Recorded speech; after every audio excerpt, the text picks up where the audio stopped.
A train between Atlanta and Savannah could soon be a reality, but first, Georgia's transportation officials want to know if you would use it.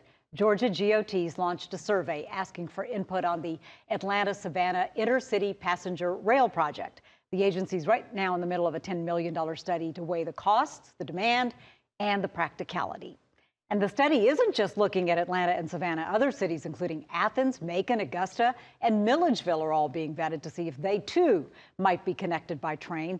The findings would still need to be figured out in the future. Or the funding, I should say. That could be kind of cool. It would be a lot better than being out there on the road, I would imagine. A game changer for right? sure.